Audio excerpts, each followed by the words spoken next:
자, 오늘 진도 135페이지예요. 네, 135페이지 진도를 준비하시면 됩니다. 네.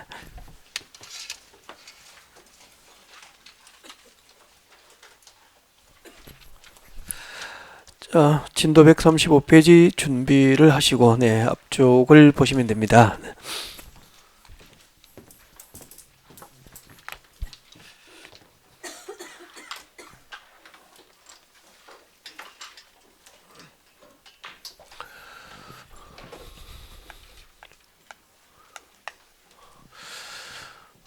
광역도시계획이 있죠.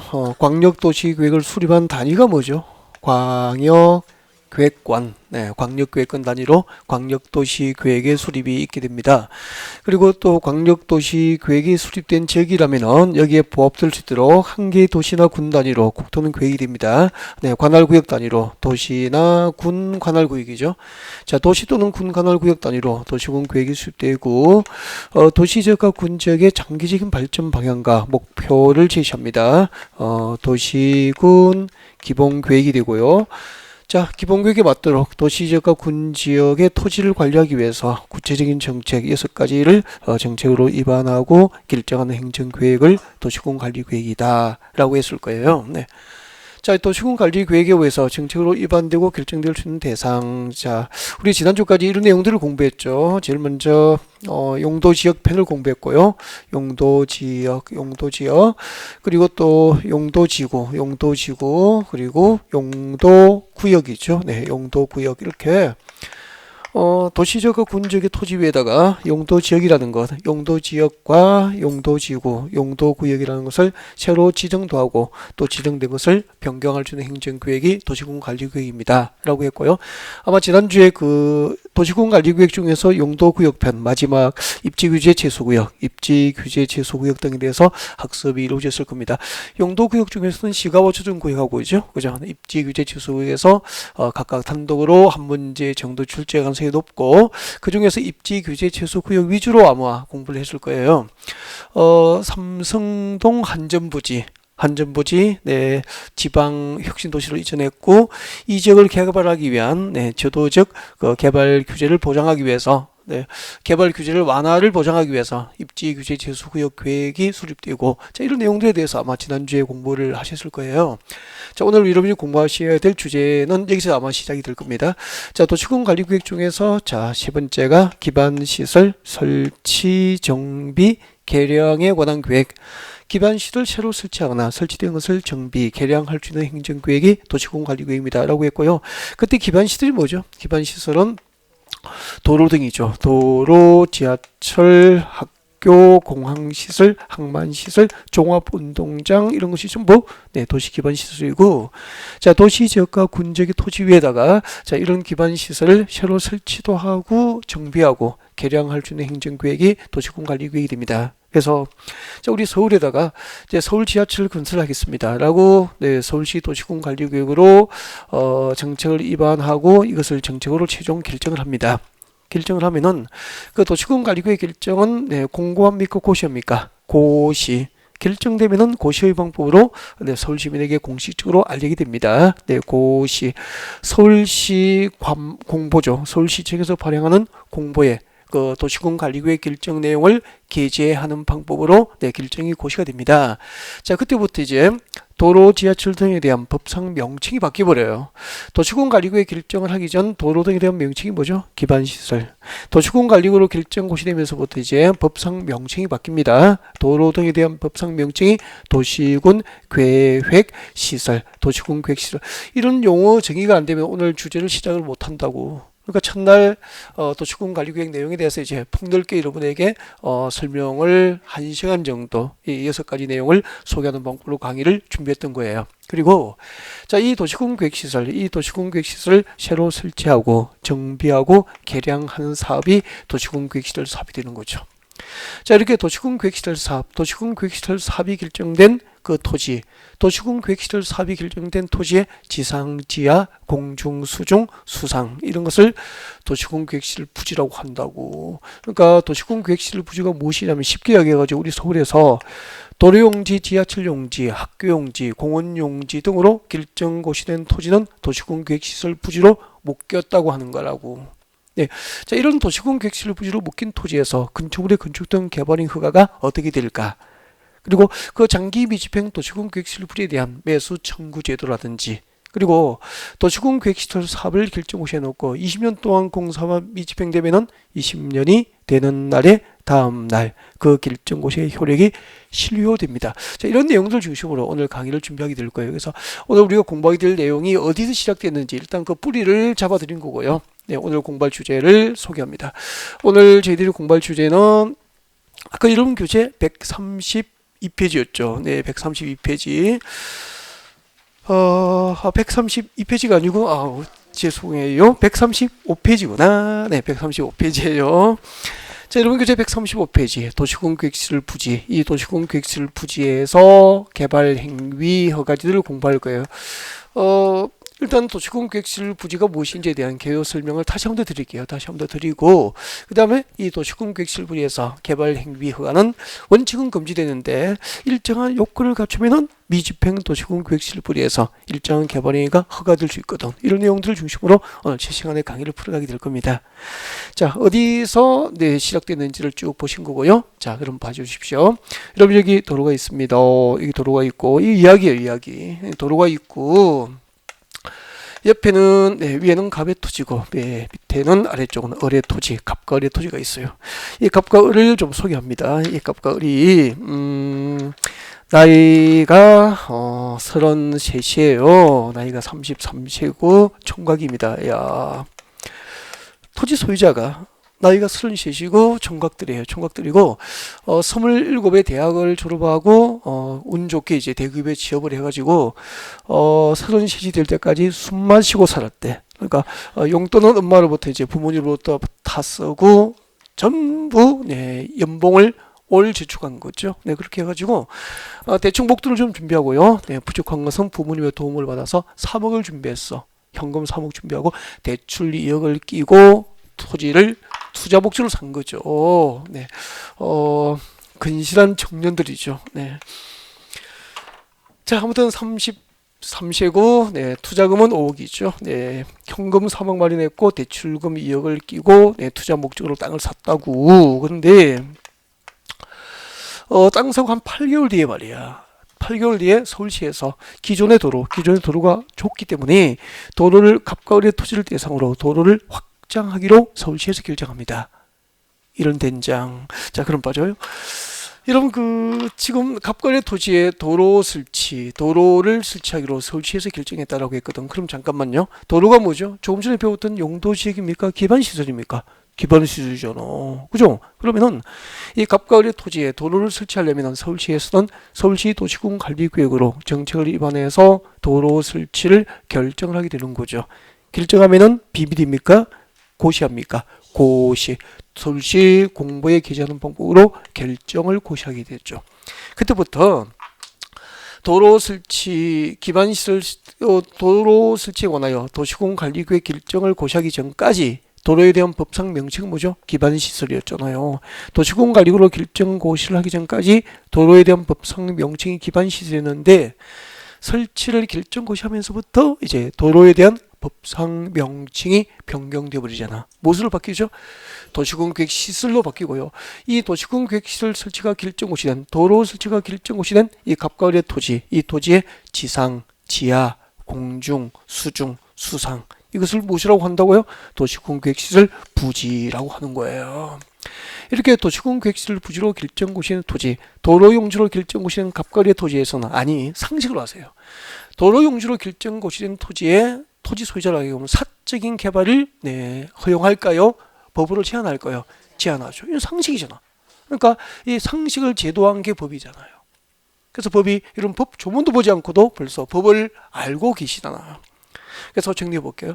앞으로 도시공계획시를 부지로 결정고시인 토지에서는 원칙적으로 건축물의 건축 등 개발 행위, 건축물의 건축이나 공작물 수지 등 개발 행위 허가를 하여서는 아니 된다. 이게 원칙이라는 거죠. 그러면 도로용지, 지하철용지, 공원용지, 한강대교 건설용지 등으로 결정고시인 토지라면은 나중에 여러분 손님에게 당장 개발을 원하는 고객에게는 이런 토지를 컨설팅 하시면 돼, 안 돼? 안 되는 거죠. 건축물의 건축이나 공작물 수지 등 개발인 허가가 안 나니까. 근데 자, 원칙적으로 개발인 허가가 제한되지만 일정한 요건에 해당하면은 예외적으로 미집행 도시공계획시를 부지에서 사업이 허용될 수 있다는 거죠. 자, 어떤 경우냐면은 갑과 을의 토지의 도로 설치를 결정고시했어. 도시공계획시를 사업을 결정고시해 놓고 2년 동안 공사가 미집행됩니다. 2년 내에 공사가 미집행되고 잘 들으셔야 돼요. 2년 동안 공사가 미집행된 상태에서 다음 중 한 개의 요건에 해당해야 되죠. 다음 중 하나의 요건에 해당하면은 예외적으로 갑과 을의 토지에서 2년 동안 공사가 미집행된 이 도시공계획시를 부지 갑과 을의 토지에서 일정 개발행위가 허가될 수 있죠. 이때 허가 대상, 일정 개발행위는 예외적으로 허가됩니다. 이때 허가될 수 있는 대상은 건축법상 임시 가설 건축물, 건축법상 임시 가설 건축물의 건축 등이 허가될 수 있다 그렇게 돼요. 자, 어떤 요건을 갖추게 되냐면은 지금 하면서 그냥 계속 반복해서 외우고 그리고 또 이해도 하고 그렇게 하는 거예요. 자, 2년 동안 공사가 미집행되고 첫 번째 단계별 집행계획 수립이 없으면은 가설 건축물 등이 허가됩니다. 단계별 집행계획 수립이 없으면은 건축법상 3년 내에 철거를 조건으로 하는 건축법상 임시 가설 건축물의 건축 등이 갑과 을의 토지에서 허가될 수 있어요. 두 번째, 단계별 집행계획이 수립된 경우 단계별 집행계획 혹시 수립됐다면 그 단계별 집행계획에서 1단계 계획에 1단계 집행계획에 포함되지 아니한 도시공계획시를 부지에서는 건축법상 임시 가설 건축의 건축 등이 허가될 수 있는 거죠. 근데 이 제도가 어려워요? 들어보니까 좀 쉬워요? 쉬운데 지금 이름이 이해가 안 되는 게 딱 하나 있죠. 단계별 집행계획을 모르니까 제도에 대한 이해가 조금 안 되는 거예요 지금. 그래서 단계별 집행계획이 무엇인지 그 자체가 쉬운 나온것은 아니지만 이 제도에 대한 이해를 위해서 쓸데없이 단계별 집행계획이 무엇인지 이야기를 좀 하려고 해요. 해도 괜찮겠죠. 단계별 집행계획이 뭐냐면은 여러분 이렇게 생각하시면 돼요. A지역과 B지역, A지역과 B지역을 연결하기 위한 수도권 고속철도 사업, GTX 사업이 결정됐다 라고 가정합시다. 그러면은 자, A지역과 B지역을 연결하기 위한 GTX 사업, 수도권 고속철도 건설 사업이 결정되면 이거 공사 한두 달에 끝낼 수 있을까요? 수년간에 걸쳐서 이루어집니까? 그렇죠. 매년 예산을 확보하고 그리고 그 KTX 용지에 편입된 수많은 땅 건물을 강제 수용하고 보상을 마무리해야 사업을 할 수 있는 거잖아요. 그렇게 해서 도시공계획시를 사업이 결정되면 그 사업 결정고시로부터 3개월 내에 매 연도별 재원조달계획과 보상계획 등이 포함된 연차별로 사업을 단계적으로 하기 위한 계획이 준비되는데 이것을 단계별 집행계획이다라고 이름하는 거예요. 예를 들면은 자, A지역과 B지역을 연결하기 위한 수도권 고속철도 건설 사업이 결정되는데 이 구간이 있잖아. 이 구간은 1년 차에 재원을 조달합니다. 예산을 확보한다 이 말이야. 1년 차에 재원을 조달해서 여기 보이지 않지만 여기에 편입된 수많은 땅과 건물이 있을 거 아니에요. 이거 전부 강제 수용하고 보상을 해야 공사할 수 있는 거잖아. 이렇게 1년 차에 재원을 조달하고 보상 절차를 끝내고 공사할 거야. 이 구간은 2년 차에 재원을 조달하고 보상 절차를 마무리하고 공사할 거야. 이 구간은 3년 차에 그렇게 할 거야. 4년 차, 5년 차, 6년 차에 그렇게 할 거야. 이게 단계별 집행계획이라고. 그러니까 재원 조달 계획과 보상 계획 등이 포함된 연차별 사업 계획을 무엇이라고 하죠?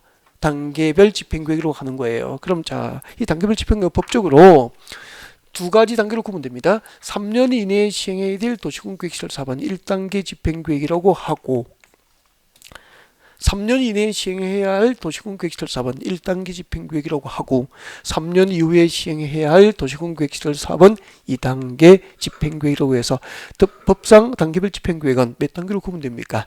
2단계. 1단계 집행계획과 그리고 2단계 집행계획으로 구분해서 단계별 집행계획은 수립이 되는 거예요. 그러면은 그냥 왼쪽을 우리가 왼쪽 땅을 갑의 땅이라고 하고 오른쪽 땅을 을의 땅이라고 가정합시다. 우리 이렇게 했잖아. 이 갑과 을의 토지에다가 도로 건설을 서울시에서 결정해 버린 거죠. 맞죠? 그때부터 우리는 이 갑과 을의 토지, 서울시에서 도로 용지로 결정 고시한 이 갑과 을의 토지를 우리는 무엇으로 불러야 됩니까? 도시군 계획시설 부지라고 하는 거죠. 이렇게 도시군 계획시설 부지로 묶인 토지에서는 원칙적으로 건축물의 건축 등 개발 이익을 해서는 된다 안 된다? 안 된다는 게 원칙이지만 갑과 을의 토지에 도로 건설 사업을 결정 고시해놓고 2년 동안 공사가 미집행된 상태에서 첫 번째 단계별 집행계획 수립이 없다면 건축법상 임시 가설 건축물의 건축 등은 허가가 될 수 있다는 거예요. 아니, 여러분 2년 동안 공사가 미집행되고 단계별 집행계획 수립이 없다는 것은 무슨 의미죠? 사업은 결정됐지만 아직까지 예산을 확보하고 연차별로 사업을 하기 위한 계획은 준비도 안 된 거잖아. 그러니까 당분간 이 구역은 공사가 있어 없어? 없죠. 당분간 공사가 없을 이 도시군 계획시설 예정지에 3년 내에 철거를 조건으로 하는 건축법상 임시 가설 건축물 등은 예외적으로 허가를 해주게 되는 거예요. 그 다음에 두 번째, 혹시 단계별 집행계획이 수립됐더라도 1단계 계획에 포함되지 않은 부지예요. 그럼 1단계 도시군 계획시설 부지에 포함은 되지, 여기에 포함 안 된 부지는 몇 단계 부지죠? 2단계 부지잖아. 2단계는 봐요. 몇 년 이사에 공사 시작됩니까? 4년 차. 그럼 앞으로 이 구간은 만 3년 동안 공사가 없잖아. 만 3년 동안 공사가 없을 이 땅에 3년 내에 철거를 조건으로 하는 건축법상 임시 가설 건축물 등은 허가가 가능하다 이 말입니다. 단계별 집행계획을 이해하니까 그 자체가 시험 나오는 게 아니고 이 제도에 대한 이해가 가능하잖아요. 그래서 이 제도를 누가 빨리 이해하느냐 이걸 한번 보십시오. 너무 간단하다. 지금부터 다시 할게요. 지금 한 세 번째, 네 번째를 반복하거든요. 벌써 다 외워버렸잖아. 물어보겠습니다. 서울에서 도로용지, 지하철용지, 학교용지 등으로 결정 고시한 땅을 무엇으로 불러요? 도시군 계획시로 묶였대. 아니 세대 땅이 이번에 도로용지로 꽁꽁 묶여버렸대. 도시군 계획시로 묶였다고. 이런 묶인 토지에서는 건축물의 건축이나 공작물 설치 등 허가 나요 안 나요? 안 나는 게 원칙이요. 단 사업을 결정 고시해놓고 몇 년 동안? 2년 동안 공사가 미집행된 상태에서 첫 번째 단계별 집행계획 수립이 아예 없거나 단계별 집행계획이 수립되더라도 몇 단계? 1단계 계획에 포함되지 아니한 부지는 예외적으로 건축법상 임시 가설 건축물의 건축 등은 허가가 될 수 있다는 겁니다. 물론 이때 허가 대상이 세 가지 정도 됩니다. 가설 건축물의 건축, 공작물의 설치, 뭐 건축물의 개축 또는 재축. 근데 이걸 지금 세부적에서 다 외우면 안 돼. 그러니까 세부적에서 지금 외울 때가 아니고 전체적인 제도에 대한 개요를 잡아가야 될 기본 이론 시간이지. 세부적인 구체적인 내용을 암기하는 시간이 아니다 그런 얘기죠. 3월달 모의고사 넣으면 어떻게 하죠? 틀리면 되죠 아직까지는. 맞잖아요. 그걸 안달할 필요는 없는 거잖아. 우리의 최종 목표는 제도에 대한 완벽한 이해, 개요를 정리하고 그리고 나중에 소소하게 외워야 될 것을 문제풀이 할 정도 외워서 마지막에 합격하는 게 목표지 뭐. 지금부터 소소하게 외우는 거 위주로 해서 점수를 올리고 하면은 제도를 놓쳐버리기 때문에 외운 게 시험에 나와도 제도를 모르면은 나온 줄도 모르고 나와서 울더라고. 그런 경우를 많이 봤거든요. 그래서 소소하게 암기하는 거 위주로 하지 말고 일단은 전체적인 개요하고 제도 그리고 전체적인 흐름을 잡는데 이해를 많이 하시는데 집중하셨으면 좋겠습니다. 지금 읽어드린 내용을 또 교재에서 밑줄도 긋고 교재에서 직접 조문을 확인해야 여러분이 복습할 수 있겠죠. 교재로 오십니다. 135페이지 오시면 돼요. 자, 여러분 교재 135페이지에 04번이고요. 도시공계획시설 부지에서의 개발행위입니다. 원칙부터 읽어드립니다. 서울특별시장은 제가 이렇게 읽어도 괜찮죠 이제. 그죠? 네, 강원도 평창군이라면 평창군수는 이렇게 해도 되는 거잖아. 서울시장은 자 지금부터 미칠 것이십시오. 미칠 거요.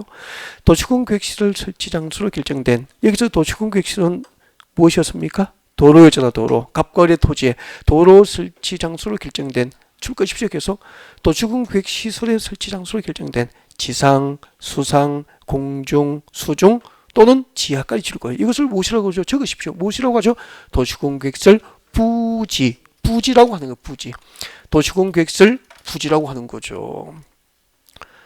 도시군 계획시설 설치 장소로 결정된 지상, 수상, 공중, 수중 또는 지하를 도시군 계획시설 부지로 하고 이 도시공계획시설 부지에서는 손 떼고 줄 끄지 마십시오. 이제 그 도시공계획시설이 아닌 줄 껐죠. 끝까지 건축물의 건축이나 공작물 설치를 허가해서는 된다 안 된다 안 된다 이게 원칙이다 이 말입니다. 이렇게 법 조문을 보려고 지금 설명드린 거야. 조문을 보려고 혼자.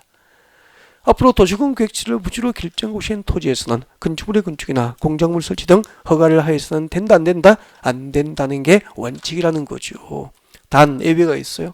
서울시에서는 그 도시공계획시설 결정고시로도 몇 년이 지날 때까지 2년이 지날 때까지 줄 것이고 2년 줄 것이고 2년 동그라미 둡니다. 자, 도시공계획시설 결정고시로부터 2년이 지날 때까지 손 떼고 그 사업, 시설 사업에 관한 사업이 시행되지 아니한 도시공계획시설 중에서 여기까지 간단히 하면은 2년 동안 공사가 미집행됐다 이 말이에요. 2년 동안 공사가 미집행된 도시공계획시설 중에서 미칠 것이십시오. 첫 번째, 단계별 집행계획이 수립되지 아니하거나 줄 거예요. 동그라미 1번. 단계별 집행계획이 수립되지 아니하거나 동그라미 1번. 그 다음에 또 줄 거죠. 단계별 집행계획에서 1단계 집행계획에 항상 밑줄 끌 때 가로 건너뛰는 거 알고 있죠? 네, 1단계 집행계획에 포함되지 아니한 도시공계획시설 부지 동그라미 2번. 단계별 집행계획에서 1단계 집행계획에 포함되지 아니한 도시공계획시설 부지. 이 동그라미 1번과 2번에 대해서는 동그라미 1번과 2번에 대해서는 줄 것이십시오.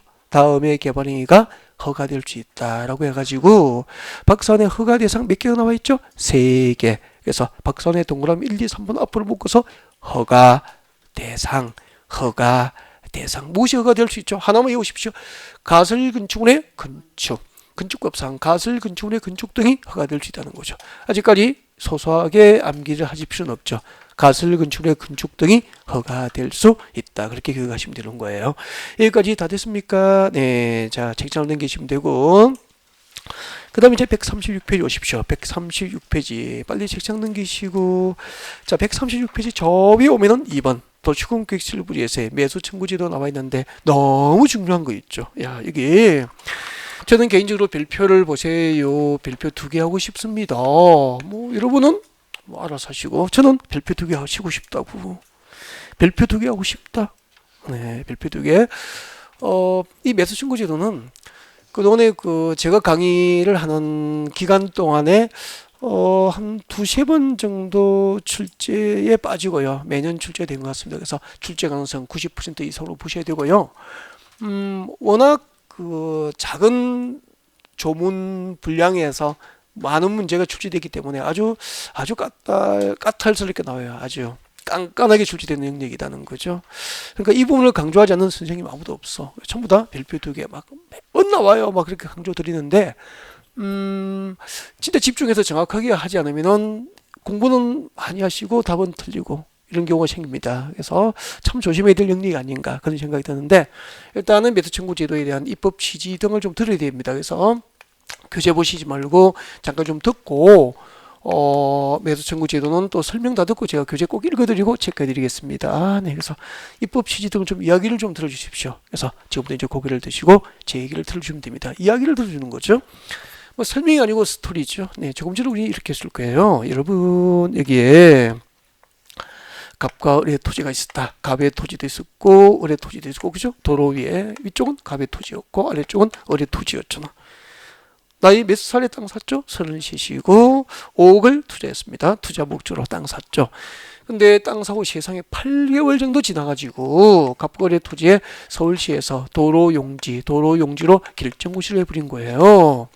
그때부터 우리는 기반시설 중에서 도시군관리구로 결정이 고시되면 그 도시군관리구의 결정고시 이후부터 도로에 대한 법상 명칭은 기반시설입니까? 도시군계획시설이 됩니까? 도시군계획시설이 되고 이 도시군계획시설 결정고시가 된 갑과 을의 토지를 무엇이라고 불렀습니까? 도시군계획시설 부지로 묶인 거죠. 그러면은 배웠잖아 이제. 이렇게 도시군계획시설 부지로 결정고시된 갑과 을의 토지에서는 건축물의 건축이나 공작물 설치 등 개발행위 허가를 해서는 된다 안 된다 이게 원칙이에요. 그러면은 개발이가 안 하니까 땅값은 5억이 그대로일까요? 뚝 떨어질까요? 뚝 떨어지죠. 얼마나 떨어지나? 3억으로 떨어졌다고. 얼마 주고 샀죠? 5억 주고 샀는데 3억이니까 아까 은행에 대출 2억 있었죠. 은행에 빚만 2억 지게 된 거예요. 여러분이 당사자면 미쳐버리는 거 아니에요, 이거. 근데 이거 누구 잘못이죠? 저는 공인중개사 잘못이라 그래요. 아니, 생각해 보십시오. 이때 가외 토지에 도로를 설치하려면 서울시에서 도시군관리계획, 서울시 도시군관리계획으로 정책을 입안해서 결정하잖아. 그 우리가 앞에서 배웠잖아. 이게 도시군관리계획을 갑과 을의 토지에 도로 설치를 정책으로 입안을 할 때 몇 단계를 거쳤죠? 세 가지 단계를 거쳤잖아. 그죠? 기초조사를 합니다. 라고 배웠고. 두 번째 뭐죠? 주민 의견, 주민의 의견을 듣죠. 아우, 좋아요. 주민 의견 듣고. 세 번째 뭐 해야 되죠? 지방의회. 어우, 너무 좋은데요? 지방의회. 복습들을 많이 하셨구나. 아이, 좋아라. 근데 지금 입도 펑긋 못하신 분은 뭐지? 처음이니까 그럴 수 있는 거지 뭐. 아직까지 괜찮아요. 알겠죠? 이게 1, 2월에 한 번 들었죠. 이제 한 번 듣고 지금 한 3주 지난 상태에서 이게 줄줄 나오면 이상한 거잖아. 그래서 괜찮아요. 네. 아직까지는 다 받을 수 있다니까. 그리고 이렇게 할 때 살짝 이렇게 복습하는 거야.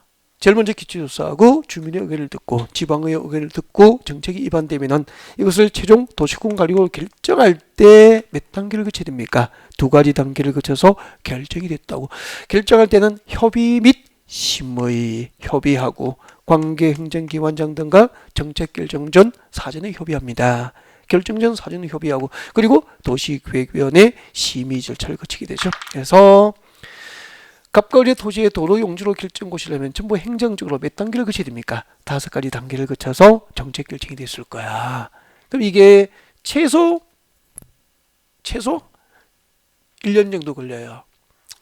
보통 1년 넘은 꽤 걸려요. 이런 정책이 하나 정책으로 입안되려면 물론 뭐 6개월 만에 결정될 수도 있겠지만 물리적으로 상당히 그렇게 결정하는 게 힘들다는 거죠. 이 관계행정위원회와 협의할 때는 협의 요청하면 30일 내에 의견 제시하거든요. 30일 이내에. 벌써 이거면 한 달이잖아. 이런 절차. 도시계획위원회 소집해야 되죠. 이 소집을 매일 하진 않잖아 또. 그래서 이런 그 협의가 또 진행되지 않을 수도 있고 뭐 지방의회에 한번 통과시키려도 여당과 여당이 있기 때문에 무조건 통과되는 거 아니잖아요. 네, 지방의회 정례회의나 임시회의를 개최해야 되고 여당과 여당한테 합의가 있어야 되고 서울시에 설명이 있어야 되고 그죠? 그렇게 해서 지방의회에 통과해야 돼. 이런 과정들을 겪어야 되잖아. 그리고 주민의견 청취도 최소 14일 이상이잖아. 그러니까 물리적으로 6개월 이내는 상당히 힘들더라 보면 되죠. 가능은 하지만 법적으로 힘들다는 얘기죠. 1년 이상 보통 걸려요. 그럼 보십시오. 이 서울시에서 갑과의 토지의 도로 설치를 위한 도시군관리계획 입안하고 기초조사하고 주민의견 청취 과정에서 이 도시군관리계획 안, 도로 설치에 관한 그 안은 비밀입니까? 공고 열람 절차를 통해서 공개가 되잖아. 그때 관할 구역의 공인중개사라면은 그 정보를 얻고, 그죠? 도로 설치를 위한 도시군관리계획 입안이 이루어진다면은 여기 이런 컨설팅을 하시면 돼, 안 돼? 안 되잖아요. 중개 대상으로 확인 설명을 잘못하신 거죠. 네. 갑과 을의 잘못이라면 공인중개사를 잘못 만난 죄잖아. 자, 이렇게 해서 이제 개벌이가 안 나니까 땅값은 떨어지죠. 그리고 매수자가 있을까 없을까? 없죠. 누가 사겠어? 도로 용지로 결정고시 되어서 시가보다 못한 보상금 받고 수용 당할 땅은 누가 사겠냐고. 네, 매수자도 없습니다. 자, 이렇게 해서 토지 소유자 갑과 을이 받게 될 막대한 경제적 손실을 보상해야 한다는 손실보상 규정이 있을까요? 없을까요? 없습니다. 그 손실보상 규정이 없음에 대해서 그러니까 여러분 땅 샀고 서울시에서 도로용지, 공원용지, 한강대교 건설용지로 결정고시해서 그 땅값이 떨어져도 서울시에서 보상 안 한다는 법률 규정이 없다 이 말입니다. 그 없음에 대해서 요즘에 토지 소유자가 다 똑똑하니까 헌법재판소에 헌법소원을 합니다. 헌법소원을 제기했고요. 헌법소원의 결과 헌법재판소에서 네, 그 도시군계획시설 부지에 대한 그 개발행위 제한으로 지가가 하락하고 매도자가 없게 됨으로써 토지 소유자가 받게 될 손실보상 규정이 없음에 대해서 헌법 불합치 결정을 합니다. 헌법 불합치 결정이 있으면 해당 법률은 2년 내에 폐지하든지 개정해야 돼요. 지금 저희들이 공부하고 있으니까 폐지된 겁니까? 개정된 겁니까? 개정된 것으로 볼 수 있는 거죠. 그렇게 해서 이제 이게 도입된 거죠. 앞으로 도시군계획시설 사업을 결정고시해 놓고 10년 동안 공사가 미집행되고 지목이 되진 토지는 네, 앞으로 관할 시청구 중에서 해당 토지를 매수해 줄 테니까, 매수해 줄 테니까 매수 청구하는 제도를 도입한 거죠. 그러니까 손실 보상 제도를 만드는 대신에 매수 청구 제도를 도입하는 방법으로 매수 청구 제도가 도입된 거예요. 헌법재판소의 헌법 소원의 결과 이 제도가 탄생하게 된 거죠. 이런 과정을 물어보는 시험은 없죠. 그러니까 공법은, 부동산 공법은 현장에서 활용되는 제도, 공인중개사 실무와 관련된 제도를 물어보지, 이런 입법 취지, 이 과정을 물어보지는, 학교처럼 그렇게 하지는 않죠. 근데 이해를 도와드려서 설명했을 뿐이죠. 그래서 이런 것을 이야기만 들으면 되는 거죠. 그럼 중요한 것은 시험 쳐야 되니까. 서울시에, 서울시 관할구역에 도로용지, 지하철용지, 학교용지, 공원용지, 한강대교 건설용지, 종합운동장 용지 등으로 결정고시인 토지가 여러분이 상상하시는 이상으로 많아요. 무지하게 많아요. 무지하게 많아요. 그러면 그 무지 많은 도시군 객실 부지 가운데서 어떤 토지가 서울시청을 대상으로 매수 청구할 수 있을까요? 매수 청구 대상 당연히 아셔야 되겠죠. 네, 자 매수 청구 대상은 이렇게 됩니다. 도시군 객실 사별 결정고시하고, 즉 갑거래 토지에 도로 설치를 결정고시해 놓고 10년 동안 공사가 미집행된 상태에서 몇 년? 10년 동안 사업이 미집행된 장기 미집행 도시군 객실 부지 중에서, 그럼 여러분 머릿속에 10년만 기억하면 돼요. 몇 년 미집행? 10년 동안 사업이 미집행된 장기 미집행 도시군 객실 부지 중에서 지목이 이꼴 지목이 대진 토지 소유자는 매수 청구할 수 있죠. 몇 년? 10년 미집행의 지목이 대지면은 매수 청구할 수 있죠. 뭐 외울 것도 없습니다. 간단하니까. 10년 미집행의 지목이 대지면은 서울시청을 대상으로 매수 청구를 할 수 있다는 거죠. 근데 그러면 10년 동안 공사 미집행된 장기 미집행 도시군 객실 부지여도 지목이 전답 가수원이야. 농지라고. 농지면은 매수 청구 받아줘요? 안 받아주는 거예요. 왜요? 사업이 미집행 기간 동안 농지니까 농사는 지을 수 있다고 보는 거예요. 그래서 크게 토지 소유자의 경제적 손실이 없다고 보는 거죠. 농지는 매수 청구 안 받아준다고. 그리고 지목이 잡종지였어. 잡종지니까 본래부터 그렇게 경제적으로 쓸모는 없다고 판단해 버리는 거죠. 그래서 잡종지도 매수 청구 안 돼요. 지목이 반드시 무엇이 됩니까? 대지. 10년 미집행에 지목이 대지면은 서울시청을 대상으로 매수 청구할 수 있다는 거죠. 자, 여러분 매수 청구 10년 미집행의 지목이 대지인 토지 소유자는 매수를 청구할 수 있어. 누구를 대상으로 하죠? 매수 의무자. 원칙 서울시청을 대상으로 해야 되니까 법상 매수 의무자는 서울특별시장이 되는 거죠. 인천은 인천시청을 대상으로 매수 청구하겠죠. 인천광역시장이 매수 의무자가 되는 거잖아. 세종시는 누구죠? 세종특별자치시장 특시, 제주특별자치도지사 특도, 시지역은 시장, 군지역은 군수, 이렇게 되는 거죠. 그래서 외울 때는 항상 매수 청구는 어디에 하죠? 시청, 군청, 이렇게 상식으로 기억하는 게 좋을 것 같습니다. 이 시청, 군청이 곧 이꼴 무엇이 되는 거죠? 법상 매수 의무자, 매수 의무자가 되는 것이다 라는 거죠. 방금 읽어드리고 설명드린 이 부분을 가만히 설명만 듣고 교재를 보지 않아서 너무 감사하고요. 이제 교재를, 여러분이 그렇게 보고 싶어하는 교재를 같이 볼까요? 며칠 더 긋고 교재 많이 보고 싶었죠. 네, 교재 오십시오. 자, 참 착해, 그죠? 135페이지 오시고, 큰 2번이죠. 네, 도시군 객실 부지에서의 매수 청구 별표 2개 하시라고 그랬고, 읽어드립니다. 방금 설명한 내용들이 나와 있을 거예요. 도시군 계획 시설에 대한 도시군 관리계획 결정 고시로부터 몇 년? 10년 이내 동그라미 해두면 되죠. 줄도 끊지 마십시오. 10년 이내 그 도시군 계획 시설 설치에 관한 도시군 계획 사업이 시행되지 아니한 경우 그 도시군 계획 시설 부지로 되어 있는 토지 중에서 지금부터 밑줄 것이십시오. 지목이 줄 거면 되죠. 지목이 대 동그라미 하시죠. 그래서 거기까지 두 가지만 기억하면 되잖아. 몇 년 미집행? 10년 미집행의 지목이 뭐죠? 대지면은, 네, 대지인 토지의 소유자는 밑줄 것이십시오. 특별시장부터 군수까지 줄 것죠. 특별시장, 광역시장, 특별자치시장, 특별자치도지사, 시장, 군수까지 줄 것이십시오. 시장 군수에게 매수 청구를 할 수 있다고 했으니까 특별시장부터 군수까지 밑줄 것이고, 밑에 적으십시오. 누구죠? 가로 열고 시청, 군청 이꼴 매수 의무자 적으면 되죠. 시청, 군청 적고 이꼴 매수 의무자. 시청, 군청 이꼴 매수 의무자. 그렇게 적었으면 좋겠습니다. 네, 이렇게 해서 네, 원칙적으로 관할 시청 군청을 대상으로 매도 청구하는 거죠. 그러니까 이렇게 오면 안 잊어버리잖아. 매도 청구는 어디 하죠? 시청 군청이 한다고. 근데 이걸 매수무자는 시청 군청으로 기억하자고 특광 그리고 특시 특도 시장 구를 외우면은 나중에 이제 헷갈릴 일이 많이 생겨요. 그래서 상식으로 하십시오. 매도 청구 장기 미집행 도시공격시설 부지의 매도 청구는 관할 시청 군청을 대상으로 한다. 그렇게 기억하는 게 혼동하지 않는 방법이에요. 이게 원칙인데 예외적으로 이제 매수무자가 있습니다. 네, 여러분 교재 볼까요? 계속 갑니다. 다만 찾으셨습니까? 아까 읽어드린 그 다음 줄 네, 읽고 있습니다. 제일 끝부분에 다만 동그라미 하시고 계속 미실 거죠. 다음 중 한 개에 해당하면 다음이 박선의 1번, 2번이잖아. 박선의 동그라미 1번과 2번 중 어느 하나에 해당하면 그에 해당하는 자, 가로 건너뛰십시오. 그에 해당하는 자에게 그 토지에 대한 매수를 청구할 수 있다 이 말입니다. 그래서 박선의 동그라미 1번, 2번 묶어주세요.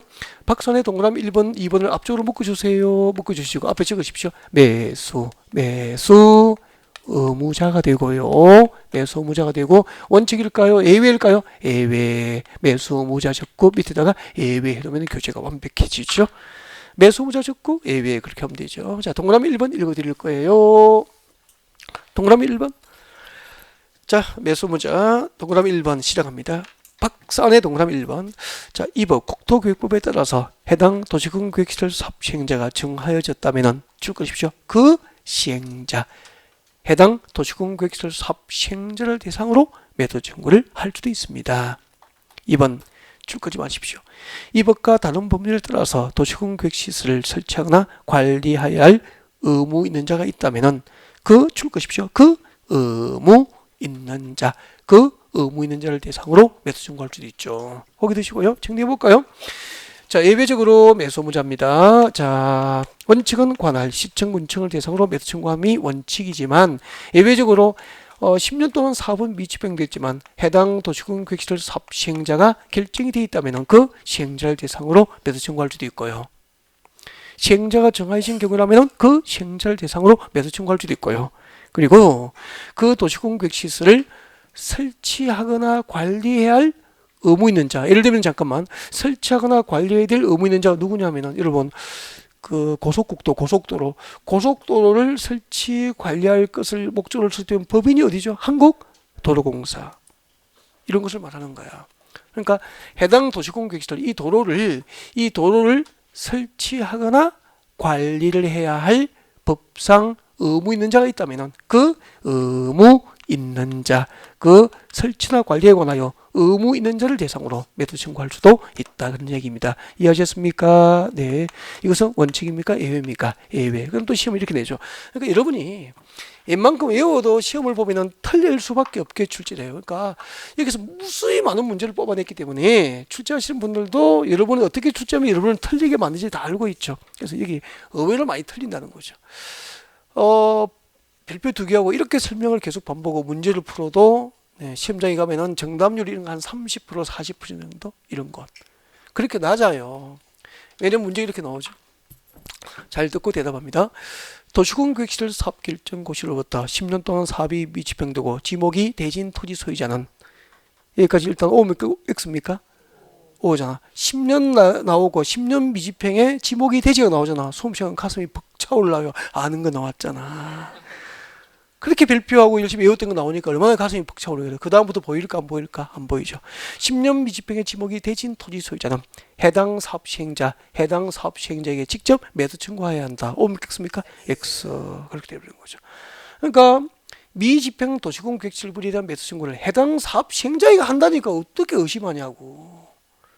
보통 10년 지목이 되지 읽고 다 답 찍어버리는 거죠. 거기서 우르르르 무너지더라는 거죠.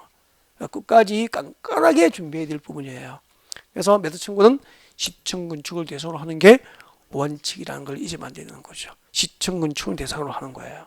단 해당 사업 시행자가 정해져 있을 경우에는 예외적으로 해당 사업 시행자를 대상으로 할 수도 있고 또 그 도시군 계획 시설을 법상 설치하거나 관리하여야 할 의무 있는 자가 있으면은 그 의무 있는 자를 대상으로 매도 청구할 수도 있다는 거죠. 그 다음에 또 지를 보시고요. 그러면은 서울에서 10년 미집행에 지목이 되지어서 서울시청에 매도 청구했다고. 그럼 서울시에서는 매수 여부를 결정해서 매도 청구한 토지 소유자에게 결과를 알려야 되겠죠. 그래서 매수 청구를 하면은 매수무자는 매수 청구일로부터 6개월입니다. 6월 내에 매수 여부를 결정해서 토지 소유자에게 알립니다. 알리고 당신의 토지를 매수하겠습니다 라고 매수 결정을 알리면은 그 매수 결정을 알린 날로부터 2년 내에 해당 토지를 매수하게 합니다. 너무 쉽잖아요. 이걸 지나갈 때 읽으면 되잖아. 그래서 여러분 교재 137페이지 봅니다. 여러분 교재 137페이지 양괄호 3번 찾으셨습니까? 네. 매수 절차 등 네, 지나갈 때마다 읽어야 되니까 리딩 R 적어두죠. R 리딩 읽고 지나갔으면 좋겠습니다. 읽어드리겠습니다. 매수무자는 매수 청구를 받은 날로부터 몇 개월? 6개월 내에 매수 여부를 결정하고 토지 소유자와 관할 시청군청에 알려야 하고 매수하기로 결정한 토지는 또 줄 것죠. 네 번째 줄 끝에 매수 결정을 알린 날로부터 몇 년 이내? 2년 이내 미칠 것이고 매수 결정을 알린 날로부터 2년 내에 해당 토지를 매수해야 된다는 얘기입니다. 몇 월 내에 매수 여부를 결정해서 알립니까? 6월. 매수 결정을 알리면 몇 년 내에 매수하죠? 2년. 그리고 매수했습니다. 매수하면은 현금으로 대금 지급이 원칙인데 예외적으로 채권을 발행해서 대금 지급이 이루어지게 됩니다. 4번에 같이 보죠. 매수무자는 매수 청구를 받은 토지를 매수할 때는 밑줄 것이십시오. 현금으로 대금을 지급한다 줄 것이고 밑에 적으십시오. 원칙. 현금으로 매수대금 지급이 원칙이라고. 그러니까 서울시에서는 현금으로 대금을 지급합니다. 현금 또는 채권입니까? 현금입니까? 현금. 이것도 시험에 현금 또는 채권 이런 식으로 나와요. 그러니까 밑에 채권이 있으니까 또 쏘가 부리는 거죠. 현금 지급 원칙인데 밑줄 것이십시오. 다만 계속 줄 것죠. 다음의 어느 하나에 해당하면은 다음은 박스안에 몇 개죠? 2개. 그럼 박스안에 동그라미 1번과 2번의 요건을 모두 갖춰야 됩니까? 둘 중 하나입니까? 둘 중 하나. 둘 중 하나야. 동그라미 1번과 2번 중 하나에 해당하는 경우로서 매수무자가 누구이면은 지방자치단체 줄고요. 지방자치단체 밑줄 거예요. 너무 중요하고요. 그 지방자치단체가 발행자가 됩니다. 밑에 적으십시오. 발행자. 지방자치단체가 채권의 발행자가 되는 거죠. 이런 게 외우기 쉽지 않습니다. 그래서 그 지방자치단체 위에다 별을 얹어 두십시오. 별표해 두시고 꼭 기억하셔야 돼요. 매수무자가 지방자치단체인 경우에는 계속 줄 것이십시오. 도시공개시설 채권, 현금이 아니고 도시공개시설 채권을 발행해서 대금 지급이 이루어질 수 있죠. 그래서 박스안의 동그라미 1번, 2번을 앞으로 묶어서 앞에 적으십시오. 박스안의 동그라미 1번, 2번이 뭐죠? 발행 요건이 되는 거죠. 발행. 도시공개시설 채권을 발행할 수 있는 발행 요건, 발행 요건이 되는 거죠. 동그라미 1번과 2번 중 한 개의 요건에 해당하면 채권이 발행될 수 있죠. 그래서 발행 요건이라고 적으면 됩니다. 두 가지 모두를 갖춰야 됩니까? 둘 중 하나입니까? 둘 중 하나. 예를 들면 이렇게 되죠. 토지 소유자가 원하면은 채권을 원하면은 현금이 아니고 시에서는 채권으로 대금 지급이 가능합니다. 토지 소유자가 원하는 경우 밑줄 쭉. 두 번째, 부재 부동산 소유자의 토지 또는 비업무용 토지로서 매수대금 3천만 원을 초과, 3천만 원 초과가 중요해요. 3천만 원을 초과하여 그 초과는 3천만 원을 초과하는 금액을 지급할 때는 네 동그라미 1번과 2번 중 한 개 요건에 해당하면 되니까 토지 소유자가 원하지 않더라도 시에서는 매수대금을 현금입니까? 채권으로 대금 지급합니까? 채권으로 대금 지급이 가능하다는 얘기입니다. 아셨습니까? 네. 자 그러면 물어볼게요. 이걸 상당히 어렵게 출제하면 또 이렇게 내버렸죠. 저를 가만히 보고 들었고 OX로 답을 합니다. 자, 준비되셨습니까? OX로 답을 하셔야 되죠. 자, 서울시에서 도시공개시설 사업을 결정해놓고 10년 동안 사업이 미집행되고 지목이 되지면은 서울시청과 군청에 매수 청구할 수 있다고. 그때 매수대금은 현금으로 대금 지급하는 게 원칙이죠. 현금으로 대금 지급하는 게 원칙인데 부재 부동산 이제부터 문제입니다. 부재 부동산 소유자의 토지거나 비업무용 토지로서 매수대금이 7천만 원인 경우 4천만 원은 토지 소유자가 원하지 않더라도 현금으로 채권으로 대금 지급을 할 수 있다. 오 몇 격습니까? 오죠. 금방 이 속도에 오라고 하신 분 상당히 집중력이 좋으신 거예요. 알겠죠? 네, 오라고 하신 분, 네. 집중력이 좋으셨어. 보시고요. 이렇게 했잖아. 부재 부동산 소유자의 토지 또는 비업무용 토지로서 매수대금 3천만 원 초과 금액이잖아. 근데 매수대금 얼마라고 했죠? 7천만 원이라고. 그러면은 3천만 원 초과 금액이 얼마죠? 4천이잖아. 이 4천만 원은 3천만 원 초과 금액이 4천만 원은 토지 소유자의 의사와 관계없이 토지 소유자가 원하지 않더라도 채권으로 대금 지급이 가능하잖아. 그래서 아까 문제가 이렇게 나왔다고. 부재 부동산 소유자의 토지 또는 비무용 토지로서 매수대금이 7천만 원인 경우 4천만 원은 현금이 아니고 도시공원 계획설 채권으로 발행할 수 있다. 믿겠습니까? 그렇게 나온 거죠. 그러니까 완전히 조문만 외워서는 다른 문제처럼 느껴질 수도 있는 거잖아.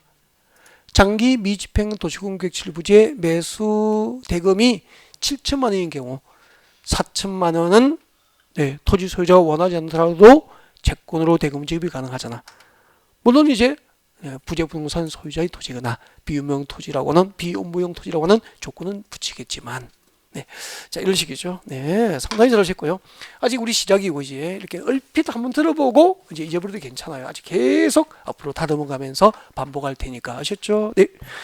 자 그때 이제 핵심 코크에 보면은 도시공원 계획설 채권에 대해서 누가 발행하는지, 발행 요건, 상환기간 등이 다시 정리되어 있다고. 이 소소한 것은 나중에 이것도 충분해요. 단 여러분이 읽어보는 것은 괜찮아요. 그래서 리딩 R 표시하고 간단하게 읽어보시면 됩니다. 특별히 설명을 요하는 부분은 아니거든요. 그리고 책잘 넘깁니다. 넘겨서 5번에 매수 가격 등에 관한 준용 법률이 나와 있을 겁니다. 읽었으면 좋겠습니다. 리딩 138페이지 제일 위에 양가로 5번 리딩, 그리고 양가로 6번. 양가로 6번에서 동그라미 2번 내려옵니다. 양가로 6번에서 동그라미 2번 내려오셨습니까? 138페이지 중간 부분입니다. 매수거부 또는 매수지연시 허가대상 찾으셨나요? 별표하시고요. 매수거부 매수지연시 허가대상에 박스 안에 4개가 들어있습니다. 기영, 리연, 디귿, 리얼 앞으로 묶어서 앞에다가 허가대상. 매수거부 매수지연시 허가대상이 됩니다. 매수거부 매수지연시 허가대상 앞에다가 암기라고 적어야 될 겁니다. 암기해야 되는데 아직까지 이런 것은 뭐 소소하게 암기하실 필요는 없습니다. 일단은 암기 대상은 돼요. 그러면 고개를 잠깐 들어볼까요? 매수거부 이야기를 좀 할게요. 매수거부가 뭐냐면 이거죠. 여러분 10년 미집행에 지목이 되지면 서울시청에 매수 청구할 수 있죠. 매수 청구받은 서울시청에서는 몇 개월 내에 매수 여부를 결정하여 알리죠. 6개월 내에. 그때 서울시에서 매수하지 않기로 결정을 토지 소유자에 알려왔어. 그럼 매수하겠다는 겁니까? 매수 거부가 되는 겁니까? 그것을 매수 거부라고 하는 거야. 6개월 내에 서울시에서 매수하지 않기로 결정을 토지 소유자에 알렸다는 거예요. 그 다음에 서울시에서 귀하의 토지를 매수하겠습니다라고 매수 결정을 알렸어. 그럼 몇 년 내에 매수해야 되죠? 2년 내에 매수해야 될 거 아니야. 그런데 매수 결정을 알린 날로부터 2년의 경과에도 매수를 하지 않습니다. 그러면 무엇이 되는 거죠? 매수 거부입니까? 지연입니까? 매수 지연이라고 하는 거야. 매수 결정을 알린 날로부터 2년 내에 매수가 없어. 매수 지연이죠. 이 매수 거부 매수 지연 시 10년 동안 사업이 미집행된 갑과 을의 토지에서는 일정한 개발 행위가 허가되는 거죠. 매수 거부 매수 지연 시 허가 대상. 이제 박스 안에 들어오시면 돼. 박스 안에 기억분 보세요. 기억분 제일 끝에 단독주택으로서 몇 층 이하? 3층 이하 줄 거면 되죠. 단독주택으로서 3층 이하 줄 거면 되죠. 그래서 이올 때는 3층 이하 단독주택 그렇게 오시면 되겠네. 그리고 니은번 내려오십시오. 제1종 근린 줄 것이십시오. 제1종 근린 생활시설소 역시 몇 층 이하? 3층 이하. 제1종 근린 생활시설소 3층 이하 허가될 수 있습니다. 3층 이하인 1종, 제1종 근린 생활시설 허가될 수 있고요. 그리고 그 밑에 제2종 근린생활시설로서 역시 3층 이하죠. 제2종 근린생활시설로서 3층 이하 이렇게 하면 됩니다. 이렇게 하시고 아직까지 소소하게 암기는 하지 말고 그냥 3층 이하인 단독주택 등이 허가될 수 있다. 그렇게만 기억하시면 돼요. 아셨죠? 소소하게 암기를 안 해도 된다고. 또 여러분이 공부하다 보면은 1종 근린생활시설이 무엇일까? 2종 근린생활시설이 무엇일까? 생각하지 말 것. 왜요? 나중에 건축과에서 별도로 배워요. 그러니까 건축구를 배울 테니까 진도만 나가면 자동으로 해결되니까 미리 걱정하고 고민할 필요는 없는 거잖아. 맞죠? 그래서 이런 것에 발목이 잡히지 않고 그냥 수월하게 진도가 넘어갈 수 있어야 됩니다. 아셨죠? 그래서 혼자 고민하고 연구하지 말자. 기다려 달라는 거죠. 진도가 순수되면 다 하게 됩니다. 그러니까 제가 설명하는 부분만큼 알아듣고 잊어버려도 상관이 없어. 왜요? 처음이니까. 계속 반복해요. 이게 살을 붙여가면서. 듣는 순간 이해가 돼요? 안 돼요? 많이 되죠? 그러면 아주 잘하시는 거라니까. 잘하시는 거예요. 별로 좋아하지 않으시구나. 139페이지. 못하는 거예요? 그렇게 할 수는 없는 거잖아. 3번 오시고요. 도시군 객실 결정의 시료, 네, 실효 리딩 지나갈 때마다 읽으셔야 돼요. 읽어드릴 거예요. 시험에 의외로 자주 나와요. 쉬운데. 도시군 객실 결정이 고시된 도시군 객실에 대해서 그 고시로부터 20년 동그라미 20년이 지날 때까지 그 시설 설치에 관한 사업이 시행되지 않고 세상에 갑거래 토지의 도로 설치를 결정하는 거 몇 년 지났죠? 20년 동안 공사가 미집행됐다고.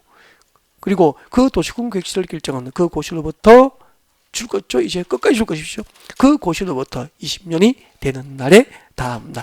20년이 되는 날입니까? 다음 날입니까? 다음 날에 그 결정의 효력을 잃는다는 겁니다. 갑거래 토지의 도로 용지를 결정고시해 놓고 20년 동안 공사가 미집행되면은 20년이 되는 날에 다음 날 도시군 계획시설 사업을 결정고시한 그 결정고시의 효력이 실효돼요. 즉 20년이 된 날에 다음 날 갑거래 토지는 도로 용지에서 풀리게 됩니다. 그런 얘기예요.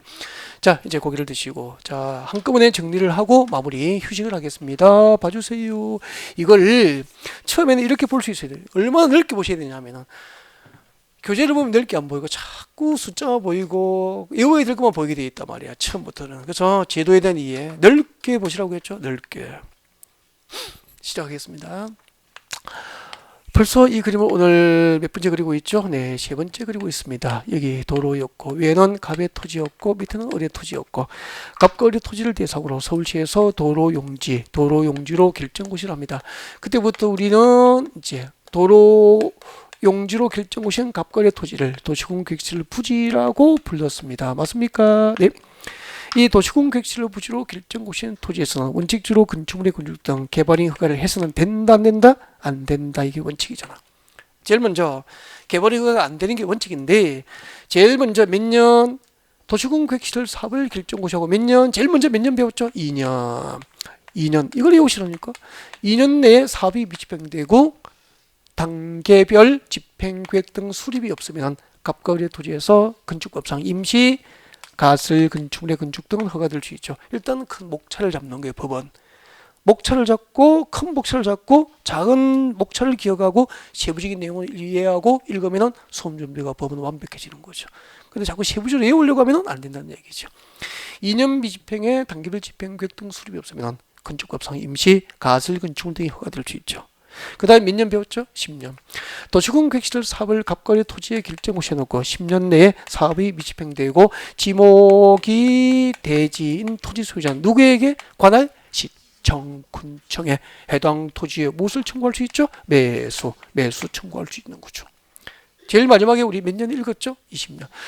갑과 을의 토지에 도시군 객실 사업을 결정고시해 놓고 20년 내에 공사가 미집행된 경우에는 공사가 미집행된 경우에는 그 토지 소유자가 20년 동안 막대한 경제적 손실을 받게 되고 20년 동안 개발이 허가 안 나니까 재산권 침해를 당하게 되잖아. 그래서 공공을 위한 국민의 재산권 제한도 그 제한이 남용돼서는 안 되겠죠. 그래서 일몰법이라고 해서 일정한 시기가 지나면은 자동으로 그 법 효력을 실효시켜 버리는 거예요. 그래서 그게 20년이라고. 앞으로 서울시에서 도시군 객실 사업 결정고시를 해놓고 20년 동안 공사가 미집행되면 20년이 되는 날에 다음 날 그 결정고시한 도시군 관리구의 결정고시의 효력은 그대로 20년이 되는 날에 다음 날 실효가 되버리죠. 그러면 갑과 을의 토지는 도시군 객실 부지에서 묶입니까? 묶였다가 20년이 된 날에 다음 날 풀리게 됩니까? 풀리게 되는 거야. 아까 땅 살 때 몇 살이었죠? 33세. 20년 지난 새가 몇 세가 됐죠? 53세가 된 거죠. 53세. 그죠? 그럼 우리 솔직히 한 33부터 신셋 사이에 가장 경제적으로 부를 많이 축적하고 기반을 잡고 노후도 준비하고 열심히 애도 키우고 이럴 시기잖아. 그 시기에 이렇게 경제적으로 초반에 허리함 꺾이면은 상당히 힘들지겠죠. 그래서 토지는 아파트는 뭐 실패해도 투자에 실패해도 돈을 못 벌지 크게 잃을 거는 크게 없을 것 같아. 땅이라는 것은 차라리 모르면 안 사는 게 나을 것 같아요. 제가 그렇게 합니다.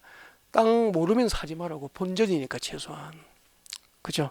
땅은 정말로 전문가와 컨설팅하거나 고급 정보업소는 땅은 털커덩 사면은 네, 이렇게 인생이 경제적으로 힘들어질 수 있는 거죠.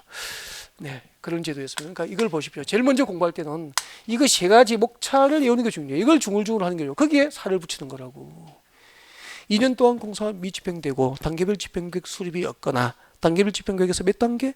1단계 계획에 포함되지 않은 부지는 건축법상 임시 가설 건축의 건축 등이 허가될 수 있고 10년 미집행에 지목이 되지면 관할 시청 건축을 대상으로 매수 청구할 수 있고 매수 청구하면 6개월 내에 매수 여부를 결정을 알려주는데 매수 결정을 알리면 2년 내에 매수하는데 그때 매수 거부나 매수 지연이 있다면 3층 이하의 단독주택 등이 허가되는데 이런 식으로 큰 목차들을 기억해 달라고.